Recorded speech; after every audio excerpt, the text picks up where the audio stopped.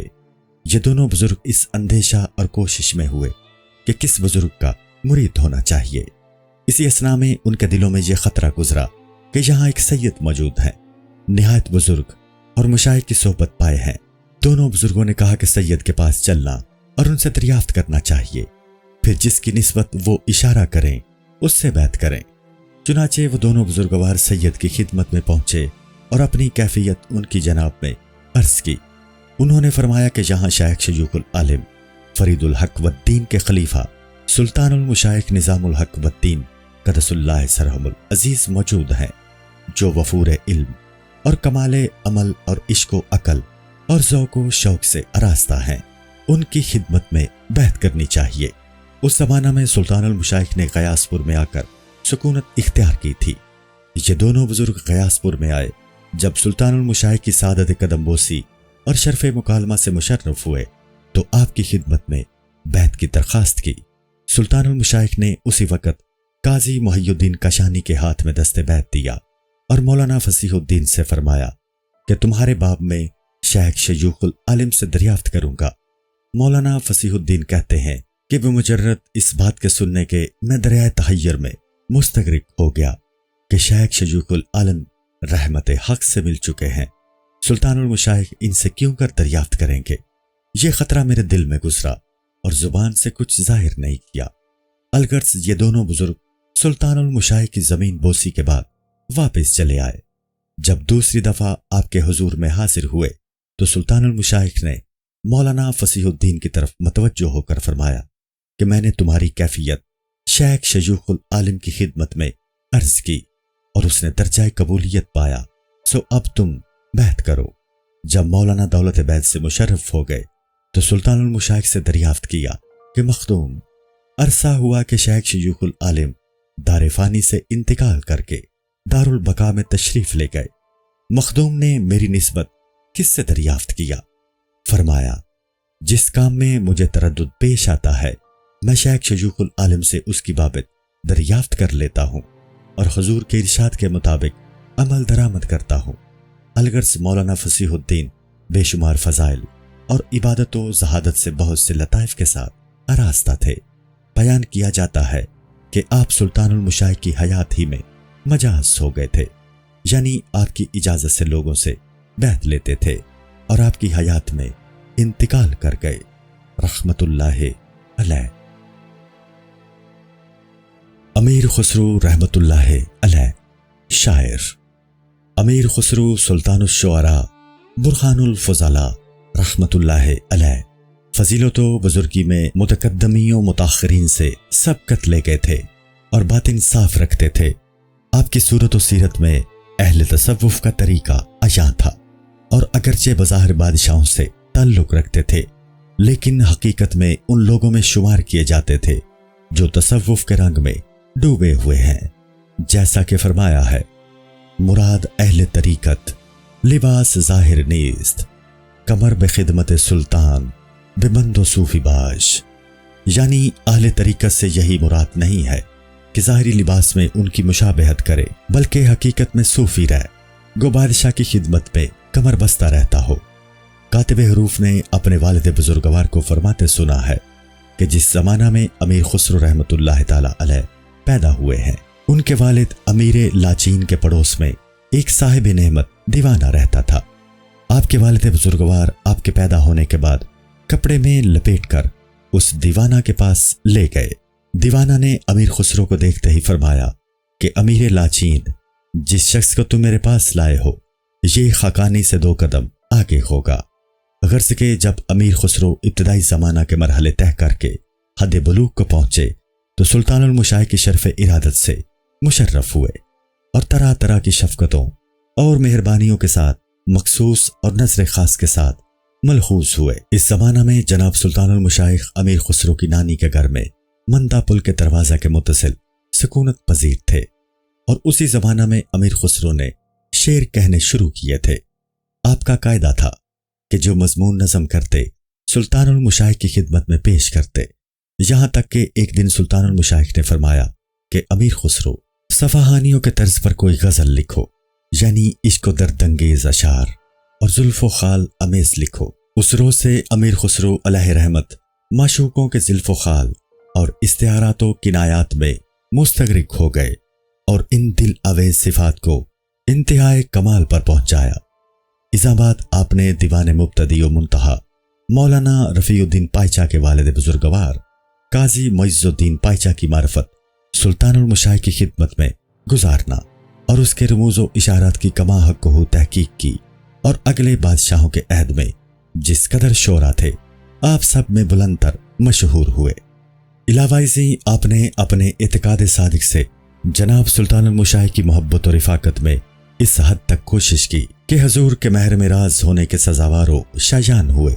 ایک دن کا ذکر ہے کہ آپ نے سلطان المشائخ کی مدح میں ایک شعر کہہ کر حضور کی خدمت میں پیش کیا۔ فرمان ہوا کہ کیا مانگتے ہو مانگو۔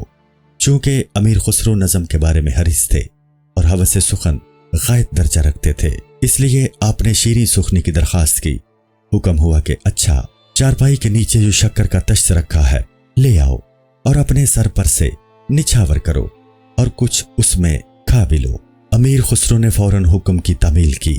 یہی وجہ ہے کہ آپ کی شرینی سخن پورب سے پچھم اور جنوب سے شمال تک تمام جہان میں مشہور ہو گئی، اور اہل عالم نے فخر شعرائے سلف و خلف کا معزز خطاب آپ کو دیا، اور جو درخواست آپ نے سلطان المشائخ کی خدمت میں پیش کی اس نے قبولیت کا جامہ پہنا، یہاں تک کہ آخر عمر میں امیر خسرو اپنے تئیں سخت ندامت کرتے اور کمال افسوس سے فرمایا کرتے تھے کہ میں نے اس سے بہتر درخواست کیوں نہیں کی۔ امیر خسرو رحمت اللہ علیہ نے مختلف مذاق کی بہت سی کتابیں لکھی ہیں۔ جب آپ کوئی کتاب تمام کرتے تو اول سلطان المشائخ کی خدمت مبارک میں پیش کرتے۔ حضور اس کتاب کو دست مبارک میں لے کر فرماتے کہ ہم فاتحہ پڑھتے ہیں۔ اس بعد آپ وہ کتاب امیر خسرو کے ہاتھ میں دیتے، اور کبھی ایسا بھی ہوتا کہ کتاب کھول کر اس کی چند سطریں پڑھتے اور بعض باتوں پر اعتراض کرتے، لیکن سلطان المشائخ کی اس سے غرض امیر خسرو کی تنقیص نہ ہوتی بلکہ ان کے کمال حال کی طرف اشارہ ہوتا، تاکہ آپ اپنے فن شعر پر فریفتہ نہ ہوں اور اس سے بہتر و برتر کام کی طرف رغبت کریں۔ امیر خسرو علیہ رحمت کے تمام اوقات معمور تھے۔ آپ ہر شب کو تہجد کے وقت قرآن مجید کے 7 سپارے نہایت خوشالحانی سے پڑھتے تھے۔ ایک دفعہ کا ذکر ہے کہ سلطان المشائخ نے آپ سے دریافت کیا کہ ترک، تمہاری مشغولی کی کیا کیفیت ہے؟ عرض کیا مخدوماں، چند روز سے یہ ایک نیا اتفاق پیش آتا ہے کہ جب پچھلی رات ہوتی ہے تو خود بخود گریا غلبہ کرتا ہے، اور بجز رونے کے مجھے کچھ نہیں سوچتا۔ سلطان المشائخ نے فرمایا الحمدللہ کہ اب کچھ ظاہر ہونا شروع ہو گیا ہے۔ سلطان المشائخ نے بہت سے رکے جو ذوق و شوق کو متضمن تھے اپنی کلم مبارک سے تحریر فرما کر امیر خسرو کو بھیجے ہیں۔ چنانچہ اسی کتاب میں ان کے فوائد اپنے محل میں درج ہوئے ہیں۔ امیر خسرو کو سلطان المشائخ کی خدمت میں وہ منزلت و قربت حاصل تھی جو کسی اور کو میسر نہ تھی۔ آپ جس وقت چاہتے بلا کھٹکے خدمت والا میں حاضر ہو جاتے، اور سلطان المشائخ تمام امور میں آپ سے مشورہ کرتے۔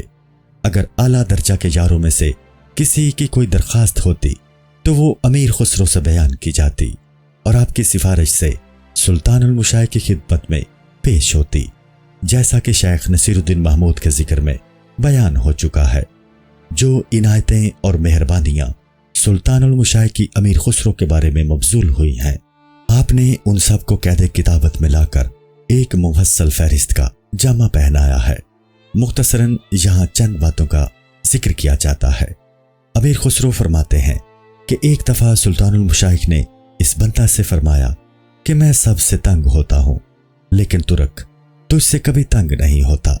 دوسری دفعہ حضور نے یوں ارشاد فرمایا کہ میں ہر شخص سے تنگ ہوتا ہوں، یہاں تک کہ اپنے سے تنگ ہوتا ہوں، مگر تجھ سے تنگ نہیں ہوتا۔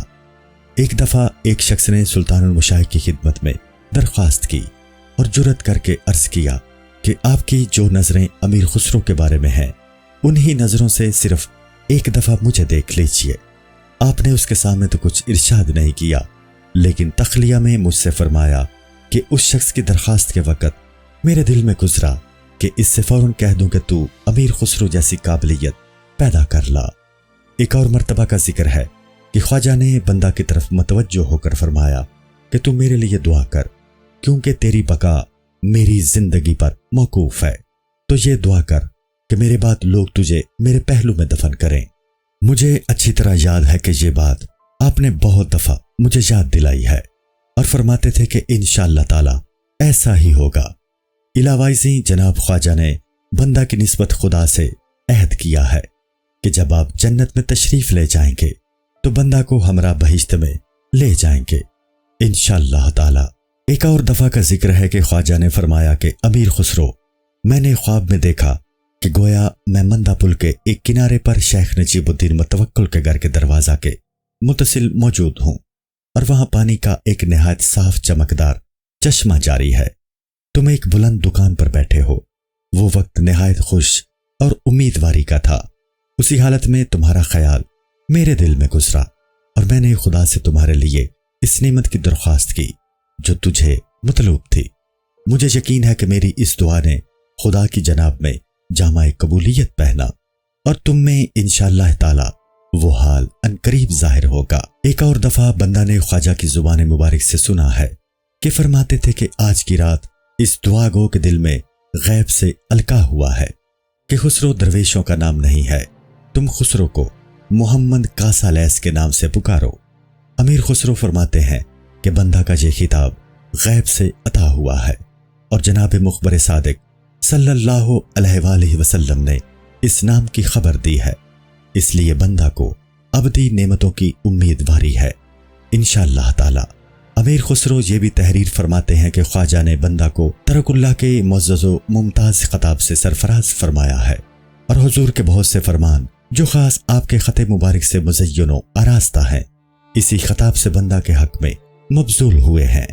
بندہ نے انہیں تعویذ بنا کر رکھا ہے تاکہ دفن کے وقت اپنے ساتھ لے جائے اور کل قیامت کے دن خدائے رحمان ان فرامین اور کاغذات کے طفیل میں مجھ بیچارے کو بخش دے گا انشاءاللہ الکریم۔ ذیل کی بیت خواجہ کی زبان مبارک سے سنی ہے۔ درپیش توائے از ہما کس بس کا منم، در راہ غمت کبھی نہ تر خس کے منم۔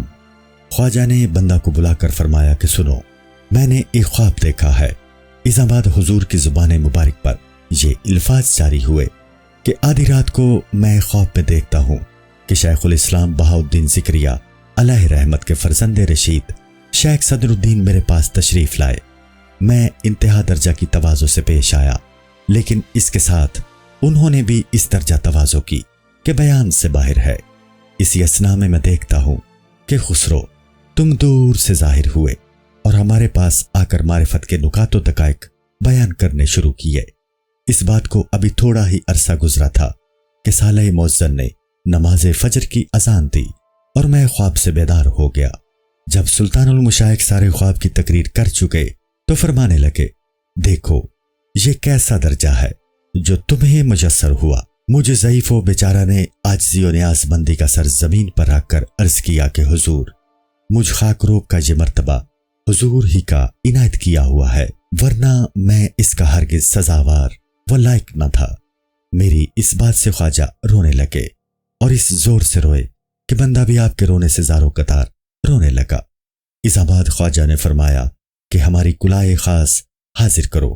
فوراً حکم کی تعمیل ہوئی اور لوگوں نے کلاه شریف حاضر کی۔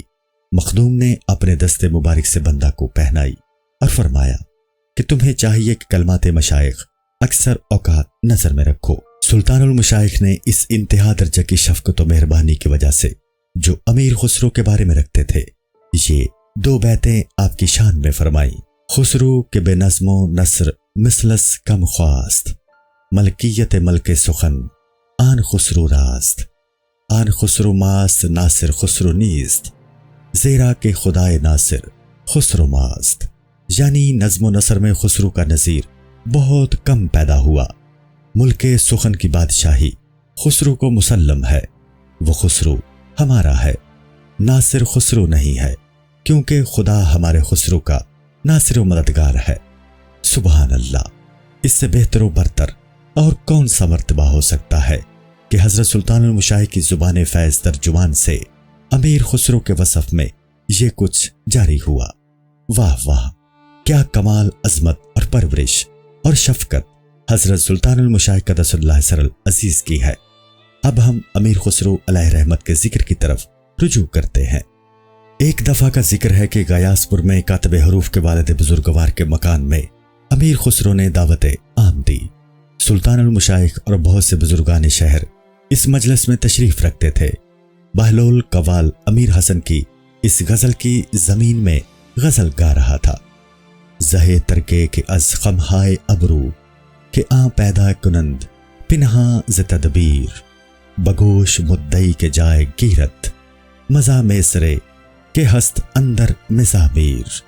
عجب محبوب ہے کہ اپنی ابرو کی خموں سے کمان پیدا کرتا ہے، مخفی تدبیر سے مدعی کے کان میں وہ مزامیر کب اثر کرتا ہے جو مزامیر میں ہو۔ الغرض جب سما موقوف ہوا تو امیر خسرو نے اپنی غزل پڑھنی شروع کی۔ جو ہی آپ نے مطلع پڑھا آواز بند ہو گئی، گلا پہنچ گیا۔ مجبور ہو کر آپ نے سادی کی یہ غزل پڑھنی شروع کی۔ معلمت ہما شوخی و دلبری آموخت، جفا و ناز و عتاب و ستم گری آموخت۔ تیرے معلم نے یہ تمام شوخی اور دلبری کی تعلیم دی، جفا اور ناز و عتاب اور ستم گری کا طریقہ اسی نے سکھایا ہے۔ آپ نے یہ ساری غزل نہایت رقت کے ساتھ پڑھی۔ اذا بعد سلطان المشائخ نے دریافت کیا کہ یہ کیا بات تھی کہ جب تم اپنی غزل پڑھتے تھے ہر بار رک جاتے۔ آپ نے کہا کہ اس وقت مجھ پر اس قدر معنی کا ہجوم ہوتا تھا کہ جس کے ضبط میں حیران و ششتر تھا۔ آخر العمرہ امیر خسرو سلطان غیاث الدین تغلق کے ساتھ لکھنوتی میں تشریف لے گئے اور آپ کی غیبت میں سلطان المشائخ کا وصال ہو گیا۔ یعنی ہنوز امیر خسرو لکھنوتی ہی تھے کہ سلطان المشائخ جنت میں تشریف لے گئے۔ جب سفر سے واپس آئے تو سلطان المشائخ کے انتقال کی خبر سن کر منہ سیاہ کیا اور کرتا پھاڑ ڈالا اور خاک میں لوٹتے ہوئے سلطان المشائخ کے خطیرہ کے سامنے آئے۔ جامع دران چشم چکان خون دل روان۔ اذا بعد آپ نے فرمایا، اے مسلمانوں، تم جانتے ہو میں کون شخص ہوں۔ سنو، میں اس بادشاہ کے غم میں نہیں روتا بلکہ اپنے لیے روتا ہوں، کیونکہ سلطان المشائخ کے بعد چندہ بقا نہ ہوگی۔ چنانچہ آپ اس واقعہ کے بعد صرف 6 مہینے زندہ رہ کر رحمت حق میں مل گئے اور سلطان المشائخ کے روضہ کی پائنتیوں میں دفن ہوئے رحمت اللہ علیہ۔ مولانا جمال الدین رحمت اللہ علیہ۔ مولانا جمال الدین کے جمال ذہاد، پیشوائے عباد سالک، طریق و ورع و تقوی، طالب وصلت مولا مولانا جمال الملت والدین ہے، جو علوم ربانی میں مشغول اور مجاہدات جمال رحمانی میں اعلیٰ درجے کے یاروں میں مشہور و معروف تھے۔ آپ کے باطن مبارک کی مشغولی اس حد تک پہنچ گئی تھی کہ سلطان المشائخ کی مجلس مبارک میں آپ اس درجہ مشغول ہوتے کہ اپنے آپ کی خبر نہ رکھتے تھے۔ سلطان المشائخ فرماتے تھے کہ مولانا جمال الدین کے لیے ایک ایسا وقت ہوتا ہے جس میں وہ بجز حق تعالیٰ کے اور کسی کو یاد نہیں رکھتے۔ سلطان المشائخ یاران اعلیٰ کے مشغولی کے بارے میں یہ بات مولانا جمال الدین کی بطور نظیر پیش کیا کرتے تھے اور مجلس مقدس میں اسی خطاب کے ساتھ مخاطب ہوتے تھے۔ آپ سلطان المشائخ کے زمانہ حیات ہی میں جوار رحمت حق میں پل گئے تھے رحمت اللہ علیہ۔ مولانا جلال الدین رحمت اللہ علیہ۔ صحرائے تصوف کے شعر، تکلف و بناوٹ سے آری مولانا جلالت ملت والدین اودی رحمت اللہ علیہ ہیں، جو زہد و ورع اور ترک و تجرید کے ساتھ اول و آخر تک موصوف رہے۔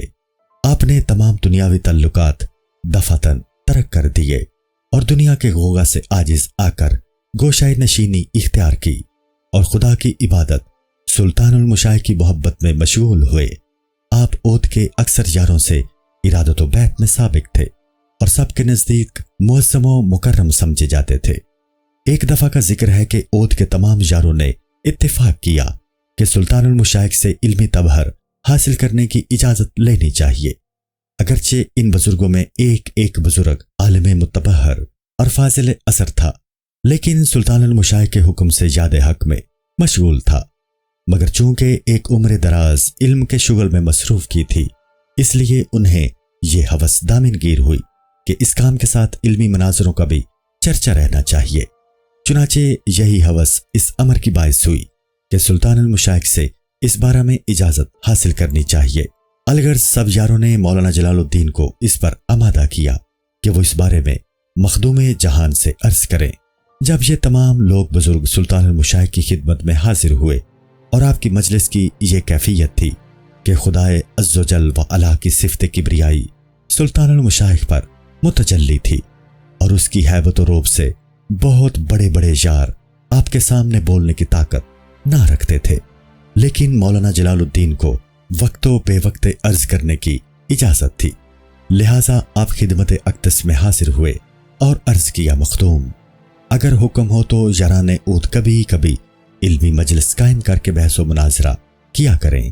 سلطان المشائخ کو معلوم تھا کہ یہ سوال ان تمام یاروں کی طرف سے پیش ہوا ہے جو اس وقت مجلس میں حاضر ہیں، اس لیے آپ نے فرمایا کہ کیا کروں، افسوس مجھے تو ان سے ایک اور امر مطلوب ہے اور وہ پیاز کی طرح پوست ہی پوست ہیں۔ کاتب حروف کہتا ہے کہ حضرت سلطان المشائخ کے جواب سے میں نے یہ مستنبت کیا ہے کہ اس فرمانے سے آپ کی مراد یہ ہے کہ وہ لوگ مغز نہیں رکھتے، کیونکہ جس قدر علم کی اس کام میں حاجت تھی جسے انہوں نے شروع کیا ہے وہ حاصل ہو گیا، اور تحصیل علوم سے اصلی غرض عمل کرنا ہے۔ خداوند تعالیٰ کی محبت بے منزلہ مغز کے ہے، اور جو کچھ اس کے سوا ہے سب بے منزلہ پوست ہے۔ یہی وجہ ہے کہ شیخ نصیر الدین محمود فرماتے تھے کہ ایک دفعہ مولانا شمس الدین چاشا اور یہ ضعیف دونوں سلطان المشائخ کی خدمت میں حاضر تھے۔ سلطان المشائخ نے مولانا شمس الدین کی طرف متوجہ ہو کر فرمایا کہ لب بند کرو اور دروازہ بند رکھو۔ آپ یہ بھی بیان کرتے ہیں کہ مولانا وجیہ الدین پائلی سے سلطان المشائخ نے فرمایا کہ مولانا تمہارے اور خدا تعالیٰ کے درمیان یہی زبان ہے۔ الغرض مولانا جلال الدین کی ذات فرشتہ صفات کو چند روز تک زحمت عارض رہی، اور اس کے چند روز بعد دار فنا سے دار بقا میں رحلت فرما گئے۔ خواجہ کریم الدین سمرقندی رحمت اللہ علیہ، سورت صفا سیرت وفا خواجہ کریم الملت والدین سمرقندی رحمت اللہ علیہ ہیں، جو مکارم اخلاق میں دنیا میں اپنا نظیر نہ رکھتے تھے۔ آپ کا ظاہر و باطن اہل تصوف کے اوصاف سے آراستہ تھا، فضائل خاص اور علوم بے شمار میں بے مثل تھے۔ آپ کی فیاض طبیعت، غائب درجہ کی لطافت اور عقل کامل انتہا مرتبہ کی فراست پر واقع ہوئی تھی، اور یہ تمام باتیں حقیقت میں اس کا ثمرہ تھا کہ آپ سلطان المشائخ کی سلک ارادت میں منسلک تھے اور اپنے صفائی اعتقاد کی وجہ سے مخدوم جہان کی محبت میں نہایت راسخ قدم اور محکم تھے، اور اس کے ساتھ ہی حضرت سلطان المشائخ کے ہمیشہ منظور نظر تھے، یہاں تک کہ حضور کی بخشش و مہربانی آپ کے بارے میں حد درجہ تھی۔ اور اس کا سبب یہ ہوا کہ آپ کے والد بزرگوار خواجہ کمال الملت والدین سمرقندی، جو دولت خراسان کے وزیر اعظم تھے، دیار ہندوستان میں تشریف لائے اور بادشاہ ہند کی طرح طرح کی مہربانیوں کے ساتھ مخصوص ہوئے۔ ملتان سے لے کر ہانسی تک کے تمام مواضع، دپرگنا جات جیسے دیپال پور اور پاک پتن وغیرہ آپ کو تفویض کیے گئے، اور ان شہروں کی حکومت کا توغرا آپ کے نام پر لکھا گیا۔ آپ شیخ شیوخ العالم فرید الحق والدین قدس اللہ سرا کے مرید ہو گئے تھے، اور اسی وجہ سے شیخ شیوخ العالم فرید الحق والدین قدس سرا کے نواسا خواجہ اسحاق کے والد بزرگوار خواجہ محمد نے سلطان المشائخ کے فرمان کے بموجب اپنی صاحبزادی کو شیخ کریم الدین کے نکاح میں دے دیا تھا، اور اس خاندان معزز کی قرابت کے سبب مولانا کریم الدین نہایت عزت و وقت کی نگاہ سے دیکھے جاتے تھے۔ آپ نے اپنی عمر عزیز کا اکثر زمانہ غیاث پور میں جناب سلطان المشائخ کے یاران اعلیٰ میں گزارا۔ چونکہ آپ طبیعت لطیف اور نظم دل پذیر اور ہمت عالی رکھتے تھے، اس لیے بڑے بڑے تباہ اور صاحب فہم و فراست حضرات آپ کے اسیر محبت تھے۔ چنانچہ خواجہ ضیاء الدین برنی رحمت اللہ علیہ کو آپ سے اس درجہ محبت تھی کہ اکثر اوقات کسی غریب و نادر کتاب کا نسخہ اپنے ہاتھ سے لکھ کر ان بزرگوار کی خدمت میں پہنچاتے اور آپ کے کرم و بخشش کے حد سے زیادہ ممنون و مشکور ہوتے تھے۔ جب سلطان المشائخ نے انتقال فرمایا تو آپ نے سلطان محمد تغلق انار اللہ پرہانہ کی استدعا و خواہش سے ان سے ملاقات کی اور انواع و اقسام کی عنایتوں اور مہربانیوں کے ساتھ مخصوص ہوئے، یہاں تک کہ سلطانی دربار سے آپ شیخ الاسلام والوز رائے ملک ستاگاہ نو کے خطاب سے معزز و ممتاز ہوئے اور آخرکار ان دیار میں تشریف لے گئے۔ وہاں جا کر اپنی عقل کامل کے زور سے مسلمانوں کی تمام مہمیں اور امور حال و انصاف کے طریقہ پر جاری کیے اور ظلم و ناانصافی کو ان شہروں سے مٹا دیا۔ کاتب حروف نے ان بزرگوار کو مولانا فخر الدین زرادی خلیفہ سلطان المشائخ کی صحبت میں دیکھا ہے۔ حقیقت میں آپ جمال با کمال رکھتے، صلحہ کے لباس سے آراستہ تھے۔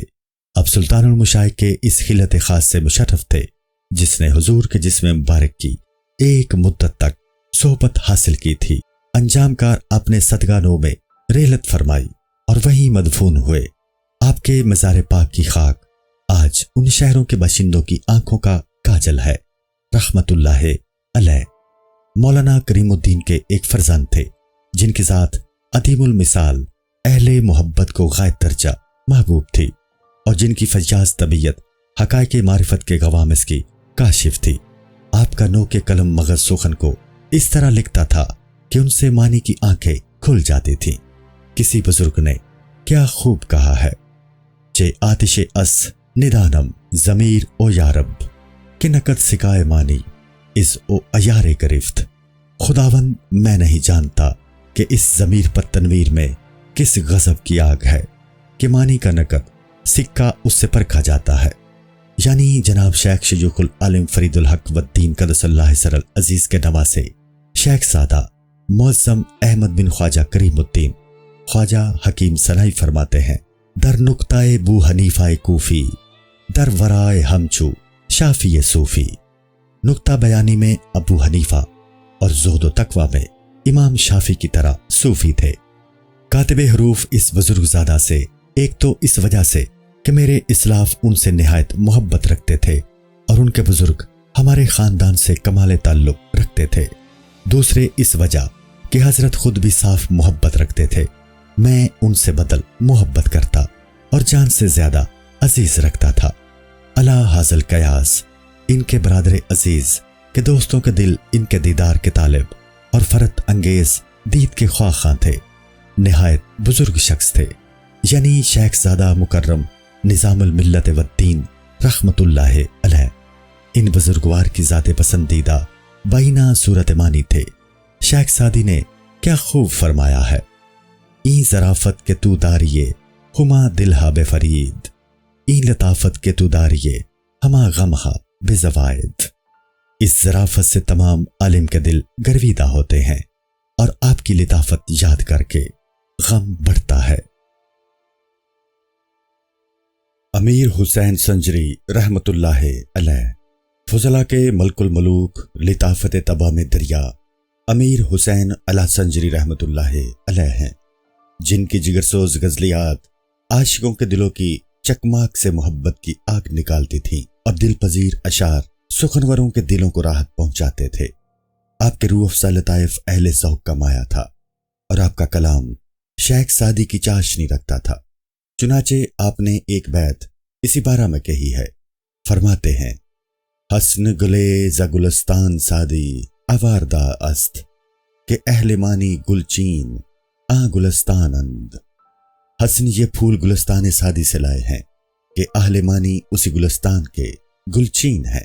مولانا حسن ہمیشہ نامدار شاعروں میں نہایت وقت و عزت کی نگاہ سے دیکھے جاتے تھے اور کوئی شخص لطیفہ اور نظم بالبداہتا آپ سے بہتر نہ کہہ سکتا تھا۔ اس عہد کے بادشاہ اور شہزادے آپ کے لطائف و ظرائف گوش ہوش سے سننے کی رغبت رکھتے تھے اور ان تمام سعادتوں کے حصول کا سبب یہ تھا کہ آپ سلطان المشائخ کے غلاموں کی سلک میں منسلک تھے اور سلطان المشائخ کی نظر خاص کے ساتھ مخصوص تھے۔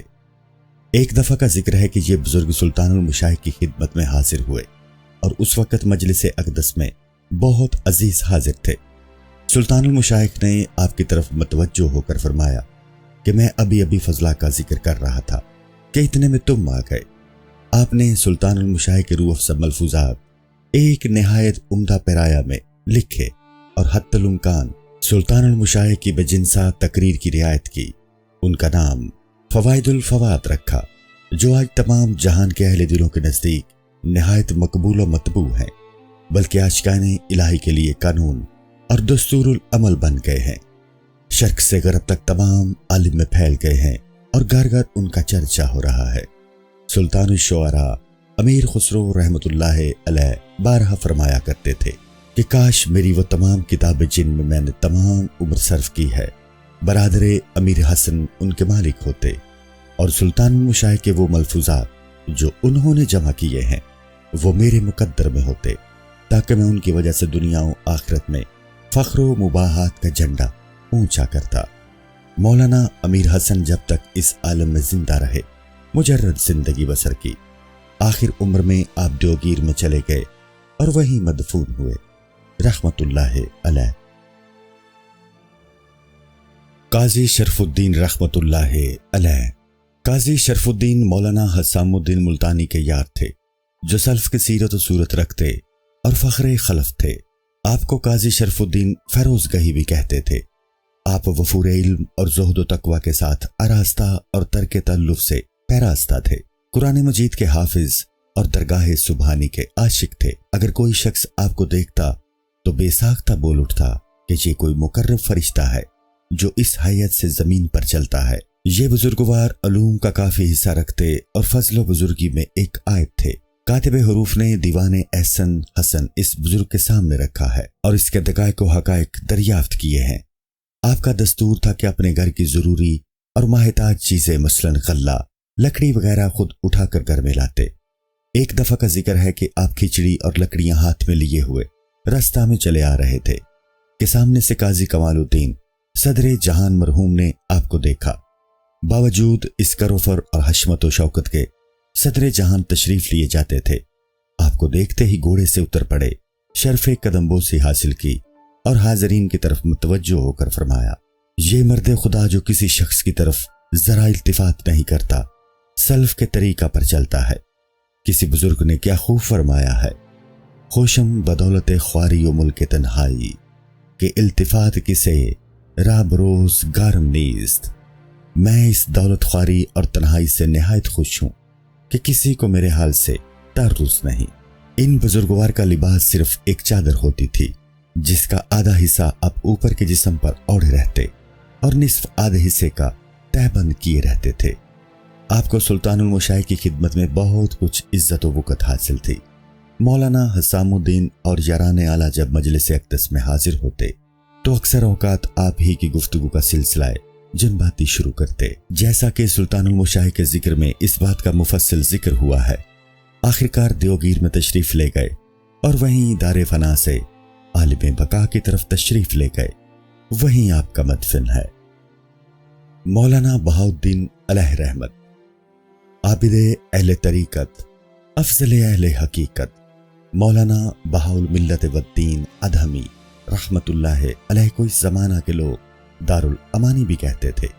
علم میں کافی حصہ رکھتے تھے اور تقوی کامل سے آراستہ تھے۔ دنیا غدار میں بہت دن تک زندہ رہے، اگرچہ آپ عالمانہ تجھ کو احتشام رکھتے تھے، لیکن حقیقت میں اہل تصوف کی صفت سے موصوف تھے۔ جب آپ اپنے قدیم وطن ملتان سے شہر دہلی میں تشریف لائے تو سلطان المشائخ کے سلک ارادت میں منسلک ہوئے اور صرف جناب سلطان المشائخ کی محبت و عشق کی وجہ سے شہر میں سکونت اختیار کی۔ اس کے بعد آپ کا ہمیشہ یہ دستور رہا کہ جب سلطان المشائخ کی خدمت میں حاضر ہوتے تو دن کو وہاں رہتے اور شب کو کاتب حروف کے والد بزرگوار کے مکان پر رونق افروز ہوتے اور وہیں سوتے۔ آپ انتہا درجہ کے تقوی و ورع کے سبب ہر روز غسل کرتے اور ترک و تجدید میں انتہا سے زیادہ کوشش کرتے۔ آخر الامر چند روز بیمار رہ کر انتقال فرما گئے رحمت اللہ علیہ۔ خواجہ مبارک رحمت اللہ علیہ، صوفی باصفا زاہد باوفا شیخ مبارک گوپاموی رحمت اللہ علیہ بذل و اثار اور امر بالمعروف و نہی عن المنکر میں تمام یاران اعلیٰ میں مشہور تھے۔ آپ کو امیر داد بھی کہا جاتا تھا۔ سینہ مصفا اور حیت دل کشا رکھتے تھے۔ آپ جمال ولایت پیر کے عاشق اور جناب سلطان المشاہ کے سابق مریدوں میں سے تھے۔ سلطان المشاہ قدس اللہ سر العزیز نے پورے 100 رکے اپنے خط مبارک سے مزین و آراستہ کر کے اور طرح طرح کے کرم و بخشش کا اظہار کر کے آپ کی طرف بھیجے ہیں۔ جب یاران عود جیسے مولانا شمس الدین یحییٰ اور شیخ نصیر الدین محمود اور مولانا علاء الدین نیلی اور دوسرے عزیز سلطان المشاہ کی خدمت واپس جاتے تو ان کی نسبت حضور کی درگاہ سے حکم صادر ہوتا کہ جب تم گوپاؤں میں پہنچو تو خواجہ مبارک سے ضرور ملنا۔ ایک دفعہ کا ذکر ہے کہ کاتب حروف شیخ نصیر الدین محمود کی خدمت میں حاضر تھا۔ اتنے میں خواجہ مبارک تشریف لائے اور معمولی مزاج پرسی کے بعد چند تنکا پیش کر کے کہا کہ میں آپ کی ملاقات کی نیت کر کے گھر سے باہر نکلا تھا۔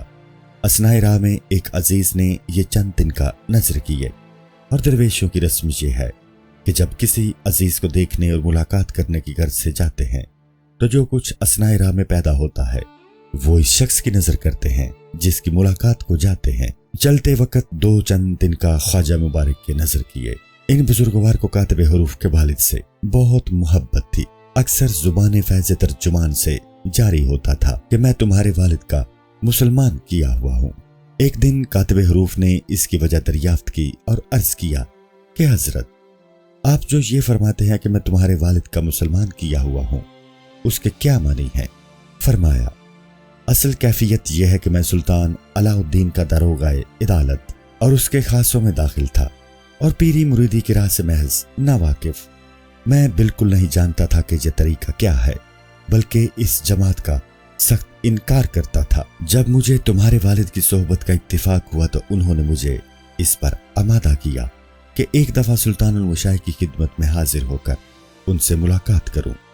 الغرض مجھے سلطان المشاہ کی خدمت میں لے گئے اور میں اول ہی مجلس میں آپ کے شرف مکالمہ اور سوال و جواب سے مشرف ہوا اور اسی وقت حضور کے خادموں میں داخل ہو گیا اور تمام باتوں سے ہاتھ اٹھا لیا۔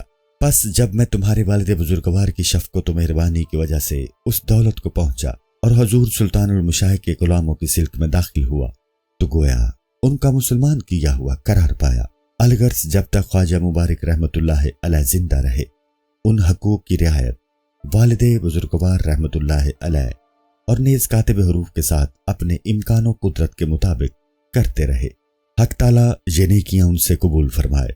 آپ ہمت بلند اور حوصلہ فراخ رکھتے تھے اور دفعتاً دنیاوی تعلقات ترک کر دیے تھے۔ آپ کا قاعدہ تھا کہ جس شخص کے گھر کھانا بھیجتے خوان طرح طرح کی نعمتوں سے آراستہ کر کے بیش بہا اور شفاف برتنوں میں بھیجتے اور فرما دیتے کہ یہ خوان ماں برتنوں کے تمہاری نظر ہیں۔ نماز نہایت اطمینان و راحت و تعدیل ارکان اور بہت ہی خشوع و خضوع کے ساتھ ادا کرتے۔ کاتب حروف نے اس درجہ خشوع و خضوع اور اس حیت کے ساتھ نماز پڑھتے کسی کو نہیں دیکھا۔ آخر عمر میں چند روز بیمار رہ کر انتقال فرما گئے اور سلطان المشاہ کے روزہ کی پائنتیے اول رستہ میں دفن ہوئے رحمت اللہ علیہ۔ خواجہ موید الدین رحمت اللہ علیہ مالک دنیا طالب عقبہ خواجہ موید الدین رحمت اللہ علیہ جن کا ظاہر صفا سے اراز تھا اور باطن وفا سے پیراستہ تھا، زہد و تقوی میں معروف اور اعتقاد خوب میں مشہور تھے۔ آپ ابتدا میں دنیاوی کاموں میں مصروف تھے، امور سلطنت کی بجاوری کو فرض منصبی سمجھتے اور بادشاہ زالہ معظم کے لقب سے یاد کیے جاتے تھے۔ جس زمانہ میں سلطان علاء الدین ولی عہدی کے منصب پر ممتاز تھے اسے شاہ وقت کی طرف سے جاگیر ملی تھی، تو خواجہ معید الدین اس کی پیشی میں نہایت اہم اور عظیم الشان امور کو انجام دیتے۔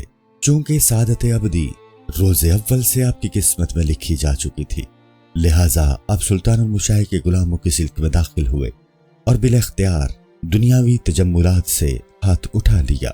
جب سلطان علاء الدین تخت شاہی پر جلوہ آرا ہوا اور مستقل طور پر سلطنت کی باغ اس کے ہاتھ میں دی گئی تو اس نے خواجہ کو یاد کیا اور جب سنا کہ وہ تارک دنیا ہو گئے ہیں اور سلطان المشاہ کے آستانہ پر سر رکھ دیا ہے، تو اس کے ایک ایلچی کی زبانی جناب سلطان المشاہ کو پیغام بھیجا کہ مخدوم کرم کیجیے اور خواجہ موعد الدین کو اپنی خدمت سے رخصت کر دیجیے تاکہ وہ ہمارے کاموں کو سر انجام دے۔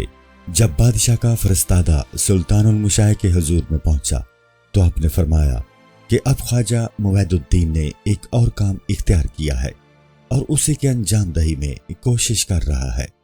ایلچی جو بادشاہ کا پیغام لایا تھا، سلطان المشاہ کا یہ جواب اس پر نہایت شاک اور گراں گزرا اور رنجیدہ آواز میں کہنے لگا کہ مخدوم اب تمام لوگوں کو اپنا جیسا کرنا چاہتے ہیں۔ سلطان المشاہ نے فرمایا اپنا جیسا کرنا کیا مانی، میں تو یہ چاہتا ہوں کہ سب لوگ مجھ سے برتر و بہتر ہو جائیں۔ جب بادشاہ نے سلطان المشاہ کا یہ جواب سنا تو خواجہ موعد الدین سے ہاتھ اٹھا لیا۔ کاتب حروف نے ان بزرگوار کو دیکھا ہے، ایک پیر عزیز دراز قد، سفید پوست، خوبصورت اور پاکیزہ خصلت تھے۔ آپ کا مزار سلطان المشاہ کی پائنتی روضہ مبارک میں حضور کے یاروں اور خدمتگاروں میں موجود ہے، رحمت اللہ علیہ واسعہ۔ خواجہ تاج الدین رحمت اللہ علیہ، صوفیوں کے جمال، متقیوں کے شرف، خواجہ تاج الملت والدین رحمت اللہ علیہ وادری زہد و تقوی کی مجسم تصویر تھے۔ آپ شروع میں دنیا اور اہل دنیا کے ساتھ تعلق رکھتے تھے، لیکن جب سعادت ابدی نصیب ہوئی تو آپ نے اس ذلت و خواری کو یکلخت ترک کر دیا اور سلطان المشاہ کی دولت ارادت سے مشرف و ممتاز ہوئے۔ سلطان المشاہ کی الفت و محبت آپ کے دل مبارک میں اس طرح متمکن اور جاگیر ہوئی کہ تمام دنیاوی تعلقات یکبار کی قطع کر دیے اور فقر و مجاہدہ اور فاقہ کو اپنی دولت و ثروت جان لیا۔ شیخ سعدی نے کیا خوب فرمایا ہے، بپائے سردرے افتادائے چولالا و گل کہ او شمائل قد نگار من دارد، سرو کے قدموں میں مثال لالا و گل پڑا ہوا ہوں کہ وہ میرے نگار سے قدم مواصلت رکھتا ہے۔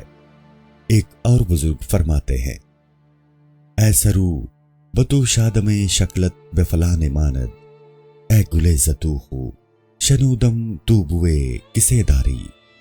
اے سرو میں تجھے دیکھ کر شاد کام ہوں کہ تیری شکل قد کی کسی سے ملتی ہوئی ہے۔ اے پھول میں تجھ سے خوش ہوں کہ تجھ میں کسی محبوب کی خوشبو ہے۔ جناب سلطان المشاہ کی الفت و محبت میں آپ کی یہ کیفیت ہو گئی تھی اور محبت کی یہاں تک نوبت پہنچ گئی تھی کہ جو شخص آپ کے سامنے سلطان المشاہ کا نام لیتا تو فوراً آپ کی دونوں آنکھوں سے آنسوؤں کی ندیاں جاری ہو جاتی۔ آپ سما میں غلو تمام رکھتے تھے اور اس کے ساتھ ہی سری البقا تھے، یعنی آپ کو رونا بہت جلد آتا تھا اور عاشقانہ رقص کیا کرتے تھے، حتیٰ کہ آپ کے ذوق سے حاضرین مجلس کے دلوں کو راحت پہنچتی تھی۔ حالات سما میں بیش قیمت خلت قوالوں کو عنایت کرتے اور عالی ہمتی اور ترک و تجدید کی طرف نسبت رکھتے تھے۔ آخر الامر دیوگیر سے واپس آتے وقت ستہ میں کھتول کے پڑاؤ میں بیمار ہو گئے۔ جب نزا کا وقت ہوا تو آپ نے نہایت دلربا تبسم کیا، جیسا کہ خواجہ سنائی نے اس واقعہ کو نظم کے پیرایا میں یوں ادا کیا ہے، عاشقی رائے کے فسردہ بدید کو ہمیں مرد خوش ہمیں خندید، گفتے اور ابوکت جان دادن چیست این خندائے خوش استادن، گفتے خوبان جو پردہ بر گیرند عاشقانے پیشہ شان چنی میرند۔ کسی نے عاشق کو مرتے ہوئے ہنستے دیکھا اور اس سے پوچھا کہ دم توڑتے ہوئے کون سا موقع ہنسنے کا ہے۔ اس نے جواب دیا کہ معشوق جب رخ سے پردہ اٹھاتے ہیں، عاشق اسی طرح ان کے سامنے جان سے جاتے ہیں۔ الغرض جب آپ نے دار فنا سے بیت القرار کی طرف رحلت کی تو آپ کا جنازہ شہر میں لایا گیا اور سلطان المشاہ کے خطیرہ میں یاروں کے چبوترا میں دفن کیے گئے، رحمت اللہ علیہ۔ خواجہ ضیاء الدین رحمت اللہ علیہ، لطافت طبع میں بے نظیر، دنیا کے اہل دلوں کے نزدیک پسندیدہ و دل پذیر خواجہ ضیاء الملت والدین برنی رحمت اللہ علیہ خاص و عام میں قبولیت عام رکھتے اور بے حد لطافت بے اندازہ ظرافت کے ساتھ مشہور تھے۔